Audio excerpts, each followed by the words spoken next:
please.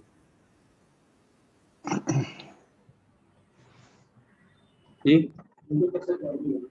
وہی پتہ نہیں کیا آگے بس ہم تو اپنے والے کلک کر دیں گے. بسم اللہ الرحمن الرحیم اذا السماء انفطرت واذا الكواكب انتثرت واذا البحار فجرت واذا القبور بعثرت علمت نفس ما قدمت وأخرت يا أيها الإنسان ما غرك بربك الكريم الذي خلقك فسواك فعدلك في أي صورة ما شاء ركبك كلا بل تكذبون بالدين وإن عليكم لحافظين كراما كاتبين يعلمون ما تفعلون إن الأبرار لفي نعيم وإن الفجار لفي جحيم يصلونها يوم الدين وما هم عنها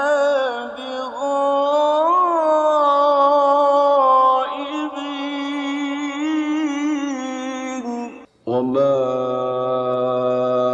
أدراك ما يوم الدين ثم ما أدراك ما يوم الدين يوم لا تملك نفس لنفس شيئا والأمر يومئذ لله.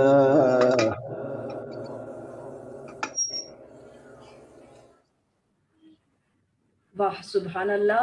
قرأت قرآن کے ساتھ جو ہے ہمارے اس پروگرام کا باقاعدہ طور پر آغاز ہو چکا ہے اور جیسے کہ ناظرین آپ جانتے ہیں کہ آپ جو ہے اس ویبینار میں بہت سارے اسلامک اسکالرس کے ساتھ جو ہے ہمارا آج کا ٹاپک سجادیہ کس طریقے سے ہم تمام کے سوشل پرابلمس کا جو ہے ایک وہ واحد حل ہے، ہم ان سے جو ہے کافی سارے اپنے پرابلمس کو سلجھا سکتے ہیں.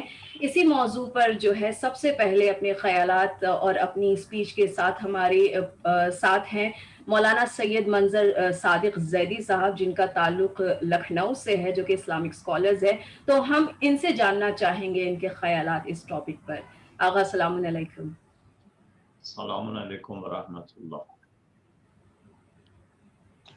السلام علیکم السلام ورحمۃ اللہ وبرکاتہ. علیکم السلام ورحمۃ اللہ وبرکاتہ. سب سے پہلے میں آپ حضرات کا اور منتظمین کا شکر گزار ہوں کہ انہوں نے اس ناچیز کو یہ موقع دیا کہ اس عظیم سیمینار میں جو کہ ایام شہادت سید الساجدین زین العابدین امام علی بن الحسین علیہ السلام کی مناسبت سے منعقد ہو رہا ہے، اس میں اس حقیر و ناچیز کو اپنے خیالات کے اظہار کا موقع عنایت فرمایا. میں تسلیت عرض کرتا ہوں اس مناسبت سے اور شکریہ ادا کرتا ہوں تمام منتظمین کا کہ جنہوں نے اس عظیم سیمینار میں اس ناچیز کو اظہار خیال کا موقع عنایت فرمایا. یقیناً آج کی دنیا جس بحران سے گزر رہی ہے اور جو خرابیاں، سماجی برائیاں ہمارے معاشرے میں اور دنیا میں پائی جا رہی ہیں، ان کے لیے راہ حل تلاش کرنا اور اس کے لیے کوئی سلوشن تلاش کرنا، یہ ہر انسان کی اور ہر ذمہ دار معاشرے کے ہر ذمہ دار فرد کی ذمہ داری ہے۔ تلاش کرنا چاہیے، کوشش کرنا چاہیے، اور اگر ہم تلاش کرنا چاہیں تو ہمیں صحیفہ سجادیہ یا ائمہ معصومین علیہم السلام سے بڑھ کر کوئی راہ حل نظر نہیں آتا ہے، اس لیے کہ جو بھی دنیا میں خرابیاں پائی جاتی ہیں، اگر ہم ان خرابیوں کو دور کرنا چاہتے ہیں یا اچھائیوں کو اپنانا چاہتے ہیں تو یقینی طور کے اوپر انسانیت کے سامنے کوئی رول ماڈل، کوئی آئیڈیل شخصیت، کوئی مثالی شخصیت ہونا چاہیے جس کو وہ نگاہ میں رکھ کر اپنی زندگی کو سنوار سکے اور برائیوں سے دور ہو سکے، اپنی پریشانیوں کا حل تلاش کر سکے۔ قرآن مجید نے پیغمبر اکرم ختم مرتبت حضرت محمد مصطفیٰ صلی اللہ علیہ وآلہ وسلم کی ذات گرامی کو انسانیت کے لیے اسوہ حسنہ قرار دیا ہے، اور ختم مرتبت کے بعد یہ ہمارے مذہب کا امتیاز ہے کہ رسول کے ہی مانند ایک سلسلہ ہے، معصوم سلسلہ، عصمتی سلسلہ، جہاں پر ہمیں مزید 12 نمونے اور ہمارے سامنے ایسی شخصیات، ایسی ذوات مقدسہ موجود ہیں جو انسانیت کی رہنمائی کرنے کے لیے ہمارے پاس پائی جاتی ہیں۔ اگر ہم امام سجاد، امام زین العابدین علیہ السلام کے دور کا جائزہ لیں اور حالات کو دیکھیں تو ہمیں نظر آئے گا کہ آپ نے بھی اپنے دور میں بہترین طریقے سے انسانیت کی رہنمائی کی ہے، ہدایت کا سامان فراہم کیا ہے۔ امام کے حالات دوسرے ادوار سے، دوسرے ائمہ کے دور سے مختلف ہیں، لہٰذا امام نے دعاؤں کا سہارا لیا ہے۔ جو امکانات دوسرے ائمہ کے لیے میسر تھے وہ امام سجاد کی زندگی میں نہیں ہیں۔ آپ لوگوں کو جمع نہیں کر سکتے ہیں، مجمع کو دعوت نہیں دے سکتے ہیں، اسے حکومت کے خلاف قیام کہا جائے گا، بغاوت کا نام دیا جائے گا، اور جو بچی کسی شیعت ہے اس کو بھی ختم کر دیا جائے گا۔ لہٰذا امام عالی مقام نے طریقہ کار کو بدلا، میدان کو بدلا، اپنے اسلوب اور انداز کو بدلا، اور دعاؤں کے ذریعے امام نے پیغام رسانی کا کام کیا ہے، کردار سازی کا کام کیا ہے، سماج میں اچھائیوں کی اشاعت اور برائیوں کی روک تھام کا سلسلہ امام نے انجام دیا ہے۔ ہمارے پاس جتنا ذخیرہ دعاؤں کا ہمارے مذہب میں ہے، ہمارے مکتب کے پاس ہے، دنیا میں کسی کے پاس نہیں ہے، اور ان میں بھی خاص طور سے چوتھے امام، امام زین العابدین علیہ السلام کی دعائیں ہیں جو ہمارے لیے بہترین مشعل راہ ہیں، اور ہم ان سے اپنی بیماریوں کا علاج تلاش کر سکتے ہیں۔ یقیناً اہل معرفت، اہل علم جانتے ہیں کہ دعا کو قرآن ساعد کہا جاتا ہے۔ ایک قرآن وہ ہے جو پروردگار سے بندوں کی طرف آیا ہے، جسے قرآن نازل کہا جاتا ہے، اور اہل معرفت، اہل عرفان دعا کو قرآن ساعد کہتے ہیں، یعنی وہ قرآن جو بندے کی طرف سے خدا کی بارگاہ میں جاتا ہے۔ علماء اعلام نے، ادباء، فصحاء اور بلغاء نے نہج البلاغہ کے مانند کہ جسے اخ القرآن کہا ہے، صحیفہ سجادیہ کو اخت القرآن کا نام دیا ہے، یعنی مطالب کے اعتبار سے، پیغام کے اعتبار سے، مفاہیم کے اعتبار سے جو تمام چیزیں نہج البلاغہ میں پائی جاتی ہیں وہی صحیفہ سجادیہ میں پائی جاتی ہیں۔ جو کام مولا متقیان نے اپنے خطبات کے ذریعے لیا ہے وہی کام امام زین العابدین نے اپنی دعاؤں کے ذریعے لیا ہے۔ اگر ہم سماجی برائیوں کا علاج تلاش کرنا چاہتے ہیں تو ہمارے لیے بہترین ذریعہ امام سجاد کی دعائیں ہیں۔ ہم اس دور میں بھی ان سے استفادہ کر سکتے ہیں، اور اپنے آپ کو اور اپنے سماج کو، یعنی انسان انفرادی طور پر بھی اگر اپنی اصلاح کرنا چاہے یا سماج کی بھی اصلاح کرنا مقصود ہو تو ہم امام سجاد کی دعاؤں کا دامن تھام سکتے ہیں، وہاں پناہ حاصل کر سکتے ہیں۔ اگر خاص طور سے ہم امام کی ایک دعائے مکارم الاخلاق کو لے لیں تو اس کے اندر ہمیں تمام چیزیں نظر آ جائیں گی کہ جتنی بھی اخلاقی رذائل ہیں، پستیاں ہیں، خرابیاں ہیں، ان تمام چیزوں کا تذکرہ امام نے کیا ہے، اور اس سے بچاؤ کے طریقے بھی امام نے سکھائے ہیں۔ اگر ہم امام کی دعاؤں پر غور کریں تو ہمیں اندازہ ہوگا کہ امام نے سب سے زیادہ توحید پروردگار اور ایمان اور عمل صالح کے اوپر زور دیا ہے۔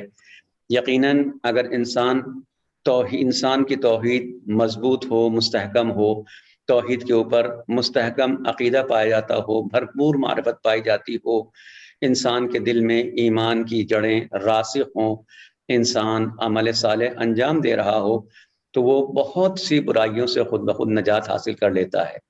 اس لیے کہ اخلاقی خرابیاں، سماجی خرابیاں اسی لیے پیدا ہوتی ہیں کہ انسان کا نفس کمزور ہوتا ہے اور شیطان کو حملہ کرنے کا موقع مل جاتا ہے، انسان انحراف کا شکار ہو جاتا ہے۔ معمولی سے معمولی بات انسانی انحراف کے لیے کافی ہوتی ہے، لیکن اگر انسانی وجود میں، انسانی دل و دماغ کے اندر ایمان کی جڑیں پیوست ہوں، توحید کی جڑیں مستحکم ہوں، تو پھر انسان برائیوں سے دور رہتا ہے اور وہ تمام چیزوں سے اپنے آپ کو نجات دے سکتا ہے۔ اس لیے کہ اگر انسان کو یہ احساس ہے، یہ تصور پایا جاتا ہے انسان کے دماغ میں کہ کوئی ہماری نگرانی کر رہا ہے، کوئی ہمیں دیکھنے والا ہے، کوئی روکنے ٹوکنے والا ہے، تو انسان سنبھل جاتا ہے۔ لہٰذا اگر ایمان ہوگا تو یہ کام آسانی سے ہو سکتا ہے۔ دنیاوی قانون، حکومتوں کے قانون یہ کام انجام دے سکتے ہیں، انجام دیتے ہیں، مگر وہ محدود ہوتے ہیں۔ ظاہری طور پر وہ انسان کو روک سکتے ہیں۔ ہم جب سڑک پر چلتے ہیں، کراسنگ پر پہنچتے ہیں، چوراہے پر پہنچتے ہیں، وہاں پر سگنل ہے، ریڈ لائٹ ہے، اگر اسی کے ساتھ ساتھ وہاں کوئی سپاہی بھی کھڑا ہوا ہے جو ہمیں روکنے والا ہے تو ہم رک جاتے ہیں۔ لیکن اگر کوئی روکنے والا نہ ہو، سپاہی موجود نہ ہو، تو ہم سگنل توڑ کر نکل جاتے ہیں۔ کیوں؟ اس لیے کہ ہمیں کوئی خطرہ نہیں ہے، ہمیں یہ احساس ہے کہ کوئی ہمیں دیکھنے والا نہیں ہے، کوئی ہمیں روکنے والا نہیں ہے۔ لیکن اسی کے ساتھ اگر یہ احساس ہو، لکھا ہو کہ آپ سی سی ٹی وی کیمرے کی نگرانی میں ہیں، تو پھر انسان کسی کے نہ ہونے کے باوجود بھی سنبھلتا ہے اور پھر وہ جرم انجام نہیں دیتا ہے، پھر وہ قانون کی مخالفت نہیں کرتا ہے۔ کیوں؟ اس لیے کہ اسے یہ احساس ہے کہ ہماری نگرانی کی جا رہی ہے۔ اسی طریقے سے جب یہ نگرانی، کیمرہ کہاں تک ہو سکتا ہے؟ ہر جگہ نہیں ہو سکتا۔ نگرانی کرنے والے سپاہی، محافظ کہاں تک ہو سکتے ہیں؟ ہر جگہ، ہر مقام پر موجود نہیں ہو سکتے ہیں۔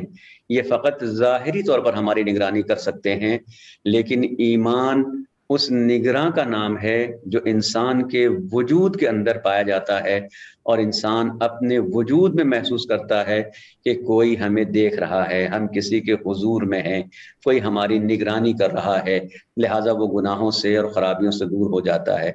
جب خدا کی طاقت کا سہارا ہوتا ہے انسان کے سامنے، احساس ہوتا ہے کہ ہم کسی بڑی طاقت سے وابستہ ہیں، تو انسان دوسری اور کمزوریوں سے بھی نجات حاصل کر لیتا ہے۔ لہٰذا اگر ہمارے اندر ایمان پایا جاتا ہے، جیسے کہ معصومین نے اپنی دعاؤں کے ذریعے بھی ہمیں یہ پیغام دیا ہے، امام سجاد نے ہمیں یہ پیغام دیا ہے، اگر ہم ایمان کے سہارے، عمل صالح کے سہارے زندگی گزاریں اور اپنے وجود میں ان چیزوں کو راسخ کرنے کی کوشش کریں، تو ہم بہت سے مشکلات سے نجات پا جائیں گے۔ ارشاد ہوتا ہے قرآن مجید میں کہ من عمل صالحا من ذکر او انثى وهو مؤمن فلنحيينه حیاتا طیبہ، کہ جو انسان بھی عمل صالح کرے اور وہ مومن ہو، چاہے وہ مرد ہو چاہے وہ عورت ہو، کوئی تفریق نہیں ہے کہ یہ فقط مردوں کا حصہ ہے یا خواتین کے لیے نہیں، من ذکر او انثى، چاہے وہ مرد ہو چاہے وہ عورت ہو، فلنحيينه حیاتا طیبہ، تو ہم اسے حیات طیبہ عطا کریں گے۔ بہترین زندگی اگر انسان گزارنا چاہتا ہے تو پھر ہمیں دعا اور صحیفہ سجادیہ کا سہارا لینا چاہیے، جس کے بارے میں علماء نے کہا ہے کہ بعض اہل عرفان کا قول نقل کیا گیا ہے کہ انہا تجری مجری التنزیلات السماویہ وتسیر مسیر الصحف اللوحیہ والعرشیہ، کہ یہ صحیفہ سجادیہ کوئی معمولی کتاب نہیں ہے، یہ بھی تنزیلات سماوی اور صحف آسمانی کے مانند اسی راہ پر چلتی ہے، اسی مجرا پر چلتی ہے، اسی نہج کے اوپر چلتی ہے۔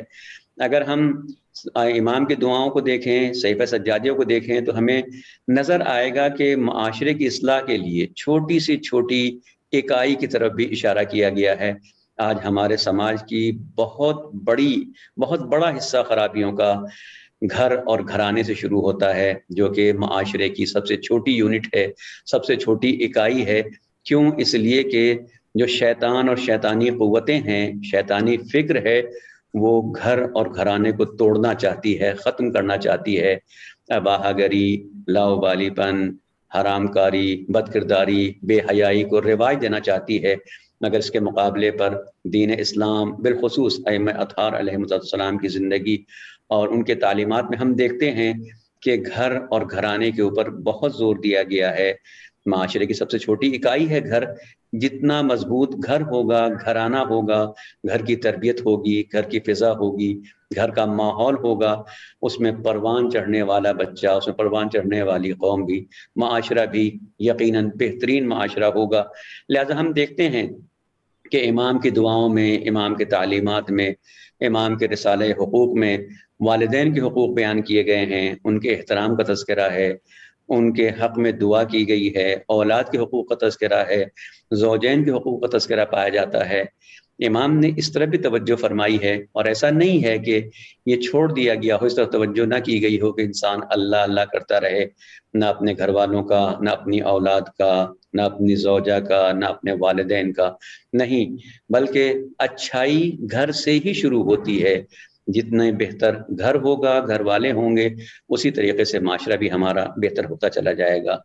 صرف یہی نہیں کہ امام نے گھر اور گھرانے کا تذکرہ کیا ہے، بلکہ امام نے صحیفہ سجادیہ میں عبادات، اخلاقیات، سماجیات، سیاسیات، اقتصادیات، ان تمام امور کے بارے میں دقیق ترین نکات بیان کیے ہیں، البتہ دعاؤں کے ذیل میں اور دعاؤں کے پیرائے میں۔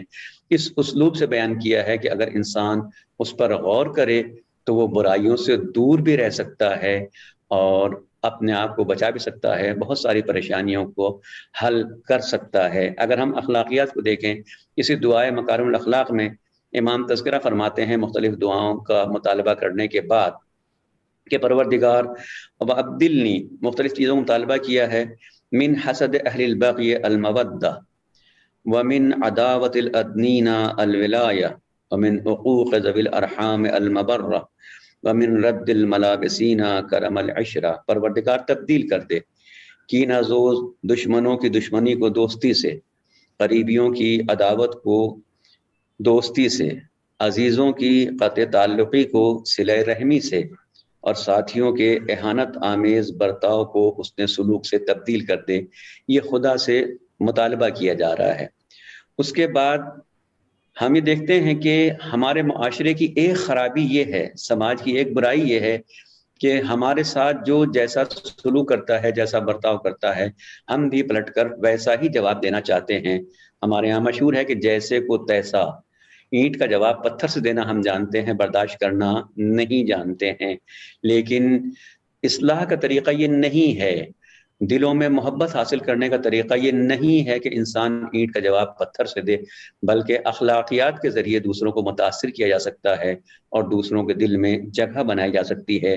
لہٰذا مقابلہ بمثل کرنے کے بجائے امام بارگاہ خداوندی میں دعا کرتے ہیں کہ پروردگار مجھے توفیق عطا کر، مجھے اتنا حوصلہ دے، مجھے اس قابل بنا دے، لأن اعارض من غشنی بالنصح، پروردگار جو مجھ سے غش اور فریب، مکر و فریب کرے، میں اس کے ساتھ خیر خواہی کروں۔ واقعاً انسان کا دل کتنا بڑا ہونا چاہیے، اس کے پہلو میں، اس کے جگر میں کتنا حوصلہ ہونا چاہیے کہ وہ مکر و فریب کرنے والے کے ساتھ بھی خیر خواہی کا مظاہرہ کرے۔ وَأُجْزِيَ مَنْ حَجَرَنِي بِالْبِرِّ، جو مجھے چھوڑ دے میں اس کے ساتھ حسن سلوک سے پیش آؤں۔ وَأُصِيبَ مَنْ حَرَمَنِي بِالْبَذْلِ، جو مجھے محروم کرے اس کے ساتھ عطا و بخشش کے ساتھ عوض دوں۔ وَأُكَافِيَ مَنْ قَطَعَنِي بِالصِّلَةِ، جو قطع رحمی کرے اس کے ساتھ صلہ رحمی کے ساتھ پیش آؤں۔ وَأُخَالِفَ مَنْ اغْتَابَنِي إِلَىٰ حُسْنِ ذِكْرٍ، جو پس پشت میری غیبت کرے میں اس کے خلاف میں اس ذکر خیر کے ساتھ اس کا تذکرہ کروں۔ کتنا انسان اگر ان چیزوں کو اپنا لے، اختیار کر لے۔ ہمارا رویہ یہ ہے کہ وہ ہم سے نہیں ملتے ہیں تو ہم ان سے کیوں ملیں، وہ ہمیں سلام نہیں کرتے ہیں تو ہم ان کو سلام کیوں کریں، وہ ہمارے لیے برائی چاہتے ہیں تو ہم ان کے لیے اچھائی کیوں چاہیں۔ لیکن نہیں، اگر ہم اس دلدل میں بڑھتے چلے جائیں گے تو مزید گرفتار ہوتے چلے جائیں گے اور پورا معاشرہ اس دلدل میں ڈوب جائے گا، ختم ہو جائے گا۔ اس کے برخلاف اگر ہم اپنے آپ کو بچانے کی کوشش کریں، ہر فرد اپنے آپ کو بچانے کی کوشش کرے اور برائیوں کا جواب اچھائی سے دینے کی کوشش کرے، تو وہ یقیناً پورا معاشرہ بہتر معاشرہ ہو جائے گا۔ ایک خرابی معاشرے کی یا انسان کی خرابی جو معاشرے میں ظاہر ہوتی ہے وہ یہ کہ انسان اپنے اسٹیٹس کے لیے، اپنے سماجی حیثیت کے لیے سب کچھ کرنے کو تیار ہے۔ ہم اپنے دین، ایمان، کردار، ہر چیز کا سودا کرنے کو تیار ہیں تاکہ معاشرے میں ہمارا اسٹیٹس قائم رہے، لوگ ہم کو بڑا آدمی سمجھیں، لوگ ہمارے بارے میں نہ معلوم کیا کیا خیال کریں۔ بڑا ہونا، بڑائی کوئی بری بات نہیں ہے، یقیناً انسان کو بڑا ہونا چاہیے، اس کے اندر بڑائی پایا جانا چاہیے، لیکن بڑائی کے ساتھ ساتھ جو خرابیاں آتی ہیں جو انسان کو سماجی طور پر کھوکھلا کر دیتی ہیں یا بے اعتبار بنا دیتی ہیں یا اس کی حیثیت میں کمی لاتی ہیں، ان کی طرف بھی متوجہ ہونا چاہیے۔ اس سلسلے میں اسی دعائے مکارم الاخلاق میں امام بارگاہ خداوندی میں عرض کرتے ہیں، پروردگار ولا ترفعنی فی الناس درجۃ الا حطتنی عند نفسی مثلها ولا تحدث لی عزا ظاہرا الا احدثت لی ذلۃ باطنۃ عند نفسی بقدرها۔ پروردگار مجھے لوگوں کے سامنے، لوگوں کی نگاہ میں میرے مرتبے کو بلند نہ کرنا، مگر یہ کہ اسی کے ساتھ ساتھ اسی درجے مجھے میرے نفس کے نزدیک پائی پستی عطا کر دے دینا، مجھے نیچے لے آنا۔ ولا تحدث لی عزا ظاہرا، پروردگار میرے لیے جتنی بھی ظاہری عزت تو مجھے عطا کرنے والا ہے اسی کے ساتھ ساتھ الا احدثت لی ذلۃ باطنۃ عند نفسی بقدرها، پروردگار اسی مقدار میں میرے لیے، میرے باطن میں مجھے ذلت، میرے نفس کے نزدیک مجھے خود ذلیل بنا دے۔ یعنی ایسا نہ ہو کہ اگر مجھے لوگوں کی نگاہ میں عزت حاصل ہو جائے، میرا مقام و مرتبہ بلند ہو، تو میں اپنے آپ کو بھول جاؤں، تکبر میں مبتلا ہو جاؤں، انسان کو انسان نہ سمجھوں، ان کے ساتھ ایسا برتاؤ نہ کروں۔ نہیں پروردگار، میری دعا یہ ہے، یہی علاج ہے واقعاً سماجی برائیوں کا، اخلاقی برائیوں کا علاج یہی ہے کہ انسان اپنے اندر انکساری پیدا کرے، انسان اپنے باطن کو اچھا بنائے، اپنے باطن کو سنوارے، صرف ظاہری عزت کا خیال نہ ہو، صرف ظاہری عزت کا مطالبہ نہ ہو، بلکہ اسی کے ساتھ ساتھ باطل میں انکساری اور پستی کا مطالبہ بھی ہونا چاہیے تاکہ انسان اپنی حقیقت سے باخبر رہے۔ اگر ہم ایک اور جہت سے دیکھنا چاہیں کہ سماجی خرابیوں میں، برائیوں میں ایک اہم چیز فقر ہے، بیکاری ہے، کہ جو انسان کھانے پینے کے اس لیے اس کے پاس اسباب نہیں ہوتے ہیں، جو انسان فقیر ہوتا ہے اس کے یہاں بے شمار خرابیاں پائی جاتی ہیں۔ یقیناً فقر صرف ایک بیماری نہیں ہے بلکہ اس کی بدولت بے شمار بیماریاں وجود میں آتی ہیں اسی فقر اور بیکاری کی وجہ سے۔ لہذا اسلام ہرگز یہ پسند نہیں کرتا ہے کہ اسلام کا کوئی ماننے والا فقیر ہو، نہیں، مسلسل ان دعاؤں کا مطالبہ کیا جاتا ہے، خدا سے یہ مانگا جاتا ہے، طلب کیا جاتا ہے۔ اس دعا میں ہم دیکھتے ہیں کہ امام دعا کرتے ہیں وَأَغْنِنِي وَأَوْسِعْ عَلَيَّ فِي رِزْقِكَ، پروردگار مجھے غنی بنا دے، مجھے لوگوں سے بے نیاز کر دے۔ وَأَوْسِعْ عَلَيَّ فِي رِزْقِكَ، پروردگار مجھے رزق وسیع، البتہ رزق حلال، رزق طیب و طاہر، پاک و پاکیزہ۔ ہم دیکھتے ہیں کہ فقر سے انتہائی دوری کا حکم دیا گیا ہے، اور یہ کہا گیا ہے اسلامی روایات میں کہ قاد الکفر ان یکون، قاد الفقر ان یکون کفرا، فقر اور کفر تقریباً ایک ساتھ ہیں، انتہائی قریب ہیں۔ یعنی انسان اگر فقر کے میدان میں ہے، انسان اگر فقیر ہے تو وہ کسی وقت بھی کافر ہو سکتا ہے، وہ اپنا عقیدہ بھی فروخت کر سکتا ہے، وہ اپنا ایمان بھی بیچ سکتا ہے، وہ اپنا عمل بھی خراب کر سکتا ہے، وہ اپنی عاقبت بھی خراب کر سکتا ہے اگر اس کے یہاں فقر پایا جاتا ہے۔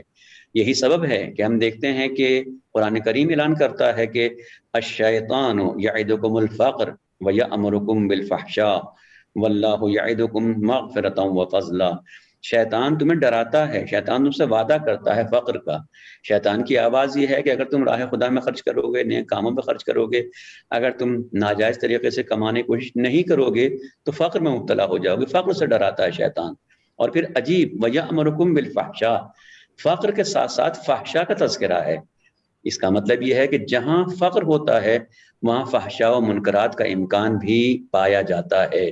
اکثر وہ افراد کہ جو فحشاء و منکرات کا شکار ہوتے ہیں، مبتلا ہوتے ہیں، لوگ جنہیں اغوا کرتے ہیں، جن کا استحصال کرتے ہیں، اس کے پیچھے کہیں نہ کہیں فقر کا خوف پایا جاتا ہے۔ لہٰذا قرآن کہتا ہے کہ شیطان تمہیں فقر سے ڈراتا ہے اور فحشاء کا حکم دیتا ہے، اس کے برخلاف واللہ یعدکم مغفرۃ وفضلا، اس کے برخلاف اللہ تم سے مغفرت اور فضل کا وعدہ کرتا ہے۔ وہ تم سے وعدہ کر رہا ہے کہ اگر تم میرے راستے پر چلو گے میں تمہیں اپنے فضل سے نواز دوں گا۔ انسان کو نہیں ڈرنا چاہیے، خوف نہیں کرنا چاہیے کہ اگر ہم تقوی الہی اختیار کریں گے، اگر ہم دین کے راستے پر چلیں گے، اگر ہم اخلاقیات کو فروغ نہیں کریں گے اور بہترین اخلاق اپنائیں گے تو پھر ہمارے سامنے فقر ہوگا، فاقہ ہوگا، ہمارے بچے بھوکے مر جائیں گے۔ نہیں، قرآن کہتا ہے کہ وَمَن يَتَّقِ اللَّهَ يَجْعَل لَّهُ مَخْرَجًا وَيَرْزُقْهُ مِنْ حَيْثُ لَا يَحْتَسِبُ، جو انسان تقوی الہی اختیار کرتا ہے اللہ اس کے لیے راستے فراہم کر دیتا ہے، وَيَرْزُقْهُ مِنْ حَيْثُ لَا يَحْتَسِبُ، اور ایسے مقام سے رزق عطا کرتا ہے جہاں انسان سوچ بھی نہیں سکتا ہے۔ لہٰذا ہماری کوشش یہی ہونا چاہیے، دعاؤں کا سہارا اسی لیے لیا گیا ہے کہ ہم فقر سے دور رہیں، بیکاری سے دور رہیں، کوشش کریں، جد و جہد کریں، البتہ اس جد و جہد میں، اس کوشش میں خدا کو نہ بھول جائیں، دین کو نہ بھول جائیں۔ لہٰذا امام فرماتے ہیں کہ وقفنی معونۃ الاکتساب وارزقنی من غیر احتساب، بار الہا مجھے کسب معیشت کے رنج و غم سے بے نیاز کر دے اور بے حساب روزی عطا فرما تاکہ تلاش معاش میں الجھ کر تیری عبادت سے روگرداں نہ ہو جاؤں۔ ایک اور مقام پر امام دعا کرتے ہیں کہ پروردگار میرا زیادہ تر حصہ رزق اس وقت عطا کرنا جب میں ضعیفی کی منزل پر پہنچ جاؤں، یعنی جب کمانے کے لائق نہ رہ جاؤں، اعضاء و جوارح جواب دے جائیں، اس وقت ایسا نہ ہو کہ میں آخر عمر میں اپنے ایمان کا سودا کر بیٹھوں، میں اپنے اخلاق سے ہاتھ دھو بیٹھوں۔ نہیں، پروردگار مجھے اس وقت بھی رزق عطا کرنا۔ لہذا ہم دیکھتے ہیں کہ اس سلسلے میں دعائیں ہیں، مسلسل تاکید کی گئی ہے، فقراء کا خیال رکھنا چاہیے، اس بات کا یقین ہونا چاہیے انسان کو۔ یہ بھی تمام دعاؤں کے الفاظ ہیں، پیغام ہیں، جو امام سجاد کی دعا میں خاص طور سے صحیفہ سجادیہ میں جگہ جگہ پر ہمیں نظر آتے ہیں کہ انسان کو یہ احساس ہونا چاہیے، یہ عقیدہ مستحکم ہونا چاہیے کہ رزق خدا کے ہاتھ میں ہے، خدا کے علاوہ کسی اور کے ہاتھ میں نہیں ہے۔ اس راہ و تفسیر سے پرہیز کے بارے میں حکم دیا گیا ہے، کسب رزق ہلاک کے لیے کوشش کرنے کی دعوت دی گئی ہے، قناعت کے لیے دعوت دی گئی ہے۔ یہ تمام چیزیں وہ ہیں کہ جو انسان کو برائیوں سے اور سماجی انحرافات سے، سماجی برائیوں سے محفوظ رکھتی ہیں۔ اسی کے ساتھ ساتھ اور جو کچھ بھی ہم سوچ سکتے ہیں، حسد ہے، غیظ و غضب ہے، غیبت ہے، سوء ظن ہے، فحش کلامی ہے، دشنام ترازی ہے، کہ ہم بات بات کے اوپر اپنی زبان خراب کر لیتے ہیں، ایسے الفاظ جو کہ بازارو ہوتے ہیں، غیر سطحی ہوتے ہیں، پست الفاظ ہوتے ہیں جو کہ شرفا کے شایان نشان نہیں ہے، ایک دیندار انسان کے شایان نشان نہیں ہے۔ معمولی سی بات میں غصے میں آ کر ہم اپنا آپا کھو دیتے ہیں اور زبان پر ایسے الفاظ جاری ہو جاتے ہیں جو ہمارے شایان نشان نہیں ہے۔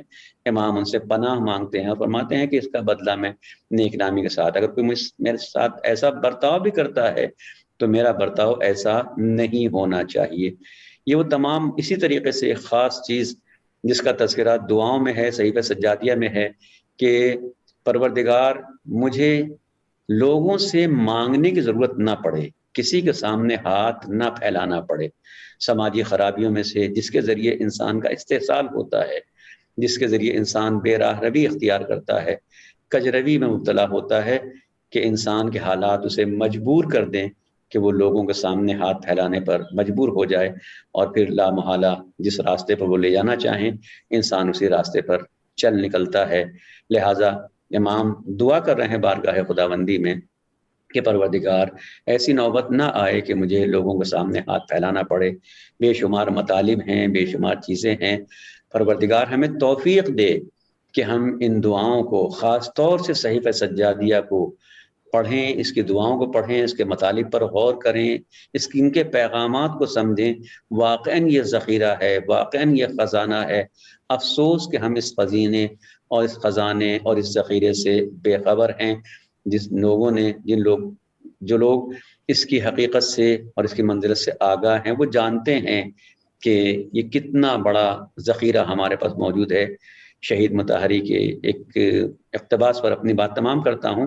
شہید مطہری فرماتے ہیں کہ اگر اسلام کی حقانیت کے لیے کچھ نہ ہوتا، اسلام کی حقانیت کے لیے بے شمار دلیلیں ہیں، بے شمار چیزیں ہیں جنہیں اسلام کی حقانیت کے لیے پیش کیا جا سکتا ہے، مگر شہید مطہری فرماتے ہیں کہ اگر اسلام کی حقانیت کے لیے کچھ نہ ہوتا سوائے صحیفہ سجادیہ کے اور سوائے دعائے ابو حمزہ صومالی کے، تو اسلام کی حقانیت کو ثابت کرنے کے لیے یہی دو چیزیں کافی تھیں، اور یہی حقیقت میں معجزہ ہے۔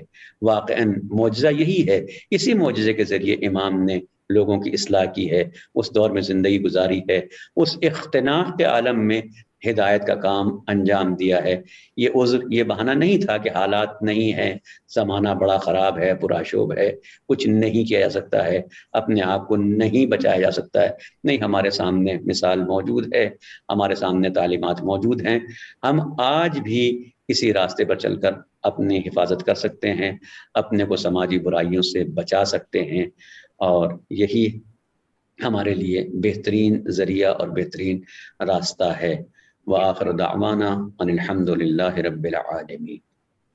تھینک یو سو مچ آغا منظر صادق زیدی صاحب، آپ نے جس طریقے سے اپنے خطابت جو ہے ہم تمام ناظرین کے سامنے، خاص کر مجھ جیسے کم فہم لوگوں کے سامنے بھی، جو آپ نے اتنی اہم باتیں، خاص کر کے جو آپ نے لائیو ایگزامپلز دیا ہے کہ کس طریقے سے اگر ہم بنا کسی سرویلنس کے اگر زندگی گزاریں، یا بنا کسی کے ایسا ہمیں کوئی احساس نہ ہو کہ کوئی ہمیں اوپر سے دیکھ رہا ہے، تو یہ زندگی واقعاً کافی بے راہ روی پہ آ جائے گی، اور اس کی وجہ سے جو ہے معاشرے میں آف کورس کافی ساری برائیاں جو ہیں وہ رونما ہونے لگیں گی۔ بہت ہی بہترین آپ کے کلام تھا۔ ساتھ ہی ہم آغا محسن سے جاننا چاہیں گے، آغا واٹ آر یور ریمارکس؟ السلام علیکم ورحمۃ اللہ۔ من هم شهادت علی ابن الحسین امام سجاد رو خدمت همه عرض تسلیت و تعزیت دارم. بله، آنچه که فرمودن بسیار متین و عالی بود، بسیار عالی، اکسلنت. آنچه که باید بدانیم روش امام معصوم برای ما حجته. بعد از شهادت امام حسین علیه السلام و یاران با وفایش در روز عاشورا، روشی که امام سجاد دنبال کردن در قالب دعا به ما عرضه کردن، و این دعا فقط منحصر به اخلاق نیست، در همه زمینه ها وجود دارد، همانطور که آقا فرمودن. بنابراین سنت امام میشه، سنت و سیره امام است، و ما باید این را برای خود به عنوان یک درس تلقی کنیم که امام بعد از مصائب عاشورا روش دعا را انتخاب کردن. امروز بشر با مشکلات بسیاری مواجه است، پس برای حل این مشکلات نیز باید به سنت و سیره امام سجاد علیه السلام تمسک بجوید، و از همان روش حداقل کاری است که میتواند انجام بدهد و در پیشگاه خداوند عجز و ناله و ندبه داشته باشد تا بتواند از طریق این ارتباطی که با مبدأ هستی ایجاد می کند بر مشکلات و معضلات خودش پیروز شود. انشالله که مؤید و موفق باشید. بسیار استفاده کردیم از آقای مولانا سید منظر صادق زیدی، بسیار عالی بود. انشالله که خداوند به شما توفیق دهد. خیلی ممنون و متشکر. خیلی متشکر، تشکر میکنم آقا، لطف فرمودید. زنده باشید انشاءالله. سلامت باشید انشاءالله. خدا توفیق بده به شما. انشاءاللہ کہ خیر و انعام باشیم انشاءاللہ.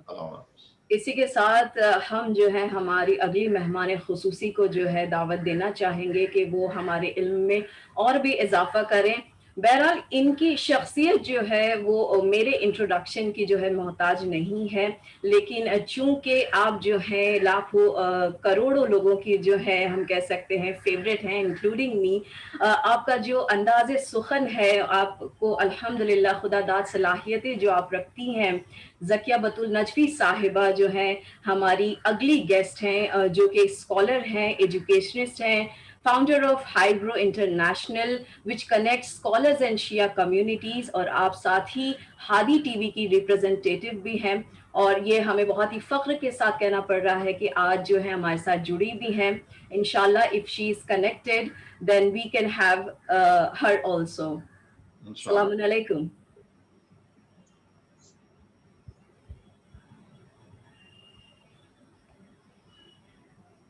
آئی گیس خانم ہمارے ساتھ جڑ نہیں سک رہی ہیں کیونکہ ان کے جو انٹرنیٹ کنیکشن ہے انہوں نے بتایا تھا کہ کچھ مسئلہ چل رہا ہے. بہت جلدی وہ ہمارے ساتھ جڑیں گی، اور اسی کے ساتھ ہمارے جو اگلے مہمان ہیں ان تمام سے آپ کو ہم متعارف کروانا چاہتے ہیں جب تک کہ خانم ہمارے ساتھ جڑیں. ہمارے پاس اگلے مہمان ہیں ایڈوکیٹ شہزاد نقوی صاحب، جو کہ پریکٹسنگ ایڈوکیٹ ہیں بامبے ہائی کورٹ میں، ساتھ ہی ٹائمز ناؤ کے پینلسٹ ہیں، ڈیفینڈر آف ہیومن رائٹس اور انوائرمنٹ ہیں. آپ تمام یہ سوچ رہے ہوں گے کہ اس طریقے کی تقریب میں ایک ایڈوکیٹ کا جو ہے وہ کیا رول ہو سکتا ہے، لیکن ہم آپ کو بتا دیں کہ آپ کی الحمدللہ جو اسلامک نالج ہے وہ کافی اچھی ہے. ساتھ ہی آپ نے معاشرے میں جو برائیاں پائی جاتی ہیں، چاہے پھر وہ بلو ویل گیمز کے متعلق ہو، چاہے پھر وہ ہماری سٹی کی سیویج کا جو پرابلم ہے، آپ نے ہمیشہ ہی جو ہے وکالت کی ہے بامبے ہائی کورٹ کے سامنے ہماری معاشرے کی تمام خرابیوں کو روکنے کے لیے. تو ان سے بہتر اس ٹاپک کے لیے جو ہے ہمارے پاس اور کوئی مہمان نہیں ہو سکتا تھا. So we would like to hear advocate Shahzad Naqvi صاحب، آپ کا کیا خیالات ہیں اس ٹاپک کے بارے میں؟ السلام علیکم. وعلیکم السلام. Salam to everyone who's here. Especially to Mr. Ashuri, thank you for Yes. having me here. Okay, I wish thank you you so all the much. luck. Most There's a new government in Iran. I wish luck to that government also. اور باقی جو تمام جو ہمارے مولانا صاحب یہاں پر ہے panel پر، سب کو سلام ہماری طرف سے. اور جو زیدی صاحب نے بھی ابھی جو روشنی ڈالی تھی اس موضوع پر، کافی کچھ سیکھنے ملا ان سے بھی. تو یہ بہت ضروری ہمارے لیے سب سے پہلے یہ جاننا کہ امام سجاد جو ہے وہ کس دور میں ان دعاؤں کو مطلب انہوں نے ہمارے لیے بتایا. اور یہ ساری دعائیں جو ہمارے پاس ہمارے جو علماء دین ہیں ان کے ذریعے پہنچی ہے، اب ایک کتاب کی شکل میں ہے. یہ آج ہمارے معاشرے میں بہت ساری پریشانیاں لوگ جھیل رہے ہیں. People are facing different sort of difficulties. People are facing different sort of problems in their life. And this topic which has been taken up is a very important topic. اور میرے خیال سے یہ لوگوں کو اپنے مسئلے مسائل حل کرنے میں ایک ذریعہ بنے گا، ایک راستہ بنے گا. اور یہ بھی جاننا ضروری ہے کہ وہ دور کیسا تھا. اب آپ یہ دیکھیے کہ ایک امام سجاد نے دعاؤں کے ذریعے، وہ خالی دعائیں نہیں ہے، پورا ایک لیڈرشپ کا ایک پورا ایک جو تمام انتظامیہ کا ایک پورا انہوں نے مسلسل ایک پورا کمپریہنسو انہوں نے بتایا ہے کہ ہر ایک سیکٹر کے بارے میں، آپ کی فیملی سے لے کر کے، آپ کی لیڈرشپ سے لے کر کے، آپ کے ملٹری پاور سے لے کر کے، آپ کے پڑوسیوں سے لے کر کے. تو اٹ از ویری کمپریہنسو، اور یہ ہم تک انہوں نے یہ پہنچایا ہے. اور یہ بھی بات ضروری ہے سمجھنا کہ اگر انہوں نے اس زمانے میں جہاں پر اہل بیت کی دشمنی جو تھی وہ شدت پر تھی، اس زمانے میں اگر انہوں نے یہ دعائیں ہمارے لیے پہنچائی ہم تک، تو ہمیں اس کا فیض حاصل کرنا چاہیے. کیونکہ اگر ہم نے اس کا فیض حاصل نہیں کیا تو اس میں ہمارا بہت بڑا نقصان ہے. جس طریقے سے رسول اللہ اپنے آخری حج میں یہ بول کر کے گئے تھے کہ میں 2 چیزیں چھوڑ کے جا رہا ہوں، تو ایک قرآن ہے اور ایک اہل البیت ہے. تو ہم محرم کے مقدس مہینے میں ہیں. اس مہینے میں اگر آپ کو پتہ ہے، سارے جانتے ہیں، سارے مسلمانوں کو پتہ ہے، خالی شیعوں کی بات نہیں ہے، کہ اگر کہ جناب حر اگر اپنا فیصلہ نہیں بدلتے اور امام حسین کی طرف نہیں آتے تو آج جتنی عزت ان کو مل رہی ہے وہ نہیں ہوتی. تو اللہ آپ کو موقع دیتا ہے اپنے گناہوں سے توبہ کرنے کا. ان کو سمجھ میں آیا کہ وہ غلط راہ پر تھے، انہوں نے توبہ کی، آئے امام کی طرف. امام نے ان کو قبول کیا. تو اب ہم جتنا دیکھتے ہیں, جیسے بہت مرتبہ یہ ہوتا ہے کہ جو واجبات ہیں ہم پورا کر رہے ہیں, پھر بھی لوگ بولتے ہیں کہ نہیں بھائی ہماری تو بھائی دعائیں نہیں قبول ہو رہی ہیں, نہیں ہماری حاجت نہیں قبول ہو رہی ہے, ہماری پریشانیاں نہیں جا رہی ہے. جو کالج کے اسٹوڈنٹ ہیں ان کو لگتا ہے کہ وہ دعا کر رہے ہیں لیکن ان میں وہ قابلیت ہے لیکن مارکس نہیں مل رہے ہیں. یا جو لوگ بزنس میں ہیں وہ بزنس بڑی مطلب محنت سے کر رہے ہیں لیکن ان کو لگتا ہے کہ اتنا ان کو فائدہ نہیں ہو رہا ہے جتنا پہنچنا چاہیے. تو اس میں دعاؤں کے ذریعے جو آپ سمجھیں گے, جو امام بھی بتا رہے ہیں کہ آپ کا استغفار بہت ضروری ہے. کتنی بار یہ ہوتا ہے کہ آپ کر سب کچھ صحیح سے رہے لیکن آپ کے جو گناہ ہیں آپ کے راستے میں آ کر کے ان چیزوں کو روک رہے ہیں. اور امام سجاد نے ایک لنک بنائی ہے اللہ اور مخلوقات کے بیچ میں.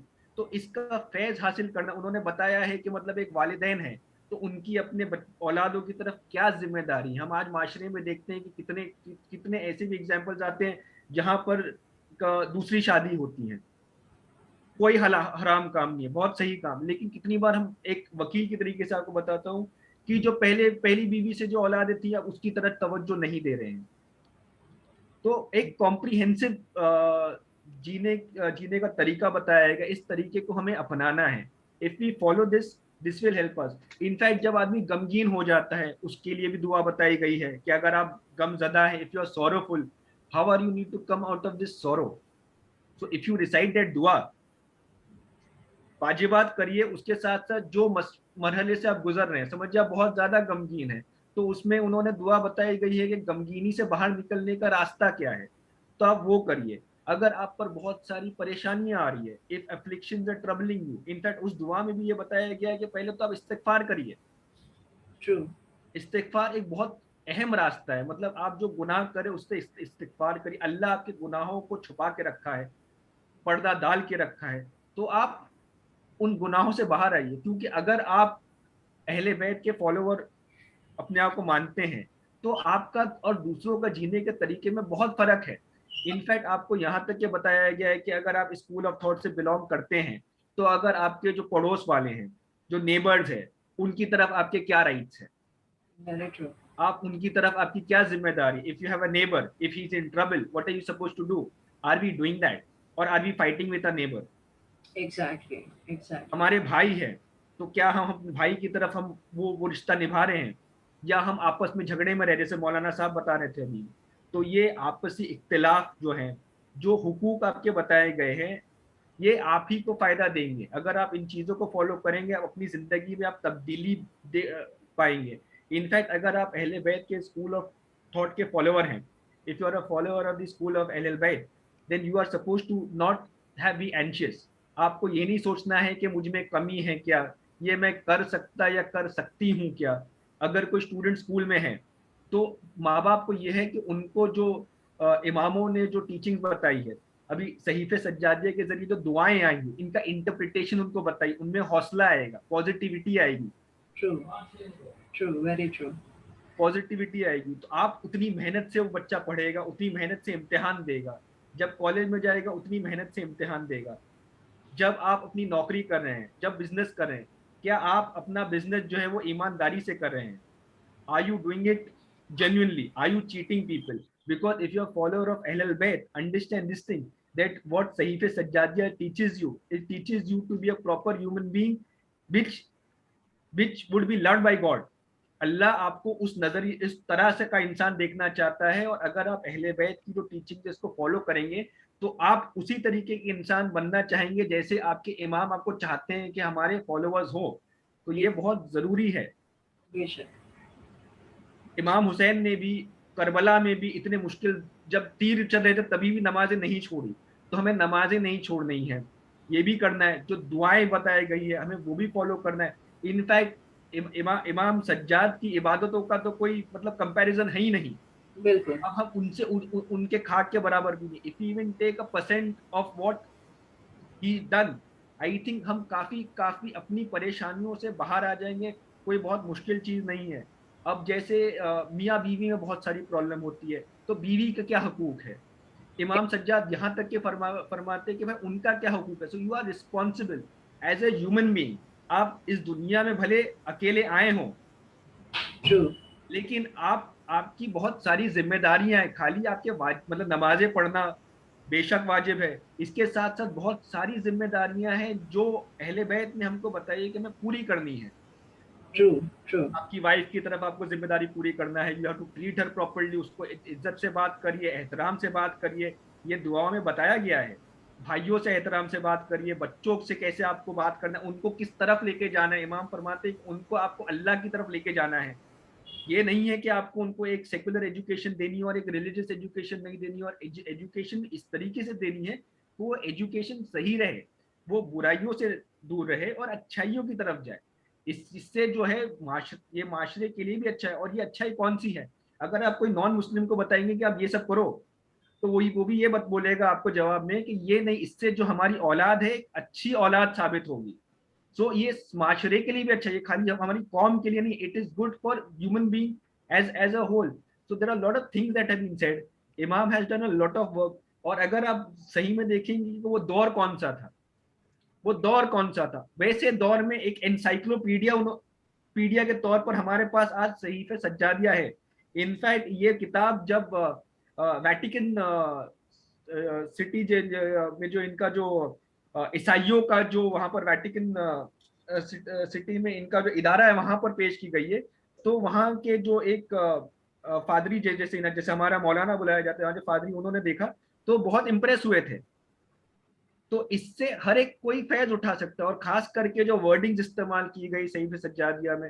تو آپ یہ سوچئے کہ اگر آج کے دور میں اگر آپ اپنے آپ کو پیچھے کیوں سمجھ رہے ہیں, آپ کو کیوں لگتا ہے کہ آپ نہیں کر سکتے ہیں, اگر آپ سوچ سکتے ہیں کہ آپ کو بولنا نہیں آتا, اگر آپ سوچ سکتے ہیں کہ آپ کو لکھنا نہیں آتا, تو یہ مت سوچ, اپنے بچوں کو ایگزامپل دیجئے. امام Ali is known as the king of elegance. عربی گرامر جو ہے, he is known as the father of the عربی گرامر. تو ان کے خطبات دیکھیے, تو آپ اپنے بچوں کو اہل بیت کی طرف لے کے جائیے. امام سجاد میں جو لکھا ہے صحیفہ سجاد, جو ان کا لکھنے کا طریقہ ہے, اٹس ماسٹر پیس, انپیرللڈ ہے. تو آپ اپنے بچوں کو, اپنے بھائیوں کو یہ ایگزامپل دیجئے, اس سے پازیٹیوٹی آئے گی, آپ کے وہاں سے کوالٹی نکلے گی. اگر آپ بزنس کریں تو آپ کوالٹی بزنس کریں گے وداؤٹ چیٹنگ. اگر آپ ایجوکیشن لے رہے ہیں تو آپ کوالٹی ایجوکیشن لیں گے. بیکاز آج کل یہ پایا جاتا ہے زیادہ تر لوگوں میں نیگیٹیوٹیز بہت ہے, میں یہ نہیں کر سکتا ہوں, میں یہ نہیں کر سکتی ہوں. تو آپ پہلے تو اس سے فیض حاصل کریے صحیفہ سجادیہ سے. اور اگر آپ میں قابلیت ہو کر کے بھی رکاوٹیں آ رہی ہیں, تو امام نے فرمایا کہ آپ توبہ کریے, استغفار کریے. اور کیسے کریں گے آپ ان دعاؤں کے ذریعے کریں گے. جو غمگین جب آپ آئے ہیں, جیسے میں نے پہلے بتایا تھا, there is a dua for when you are sorrow, there are duas when you feel afflicted. تو ساری چیزیں آپ کو بتائی گئی ہے. لیکن اب کمپیوٹر کا زمانہ ہے, آپ کمپیوٹر پر جا کر دیکھ سکتے ہیں. ہمارے پاس تو کتنے سارے عالم دین ہیں آج کی تاریخ میں. وہ بھی دور دیکھیے کہ جب بہت چند لوگ تھے, چھپ چھپ کے کام ہو رہا تھا. آج آپ کیا سارے لوگ ہیں, اتنے سارے قابل لوگ آئے ہیں آپ کے پینل پر. ابھی بھی زیدی صاحب نے اتنی ساری اچھی باتیں بتا کے گئی ہے. So all these things have to be followed. You can practically implement all these things. اور میں یہ بھی ایڈ کرنا چاہوں گا کہ پراپرٹی کے بارے میں بتایا گیا ہے دعاؤں میں. امام سجاد نے فرمایا, اب کوئی بھی ہمارے پاس کلائنٹ بھی آتا ہے, کبھی کوئی سچائی نہیں بتاتا ہے. تو اگر کوئی پراپرٹی آپ کی نہ ہو, آپ کو پتا ہے کہ آپ کا اس پر حق نہیں ہے, آپ زبردستی کے لیے پریشان مت کریے, کسی کا حق مت کھائیے.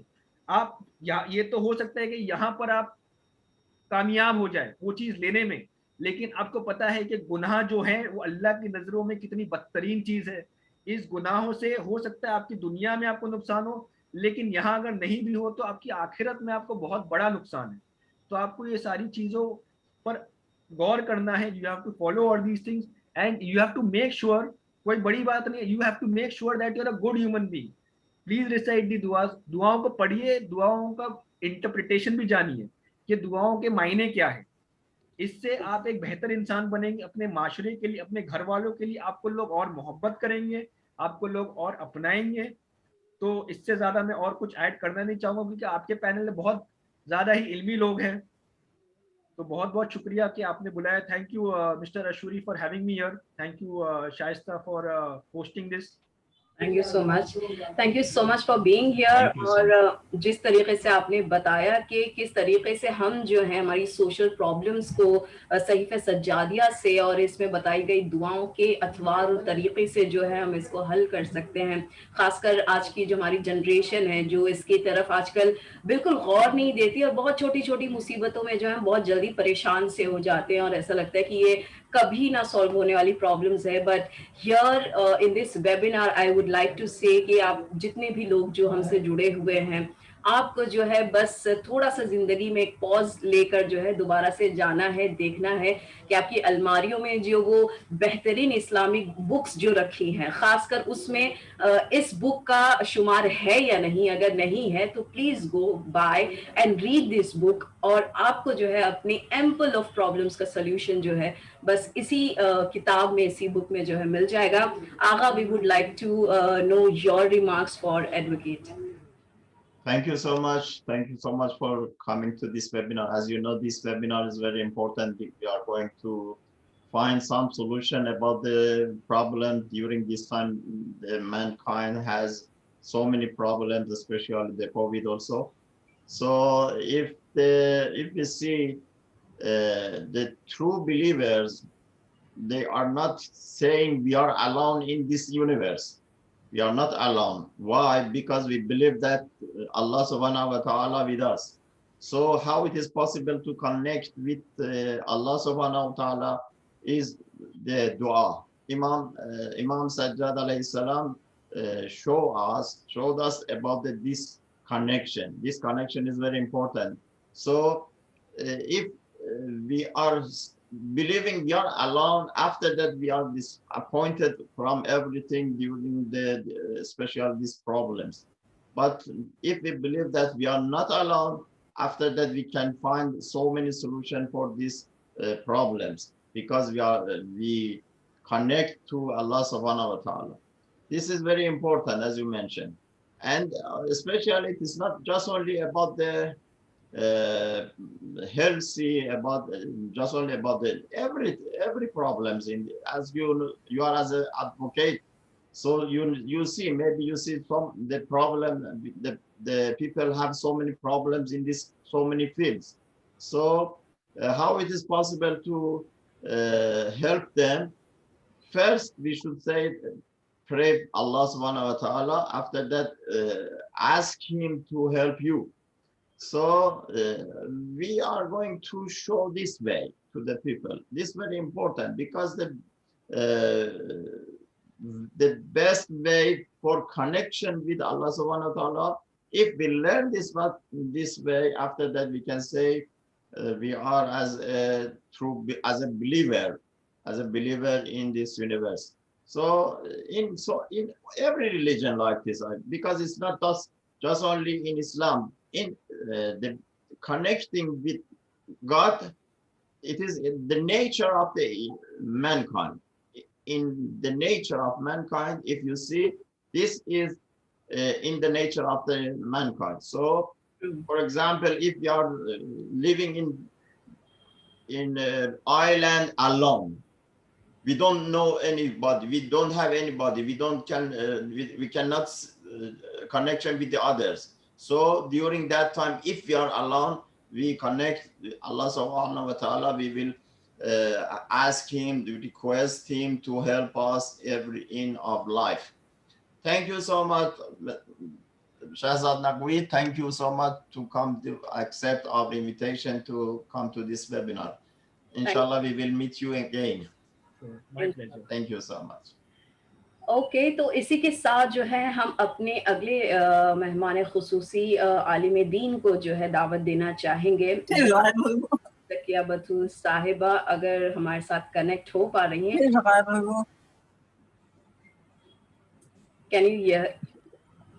Can you hear us? I think ان کے نیٹورک پرابلم جو ہے کافی چل رہا ہے. کیا کریں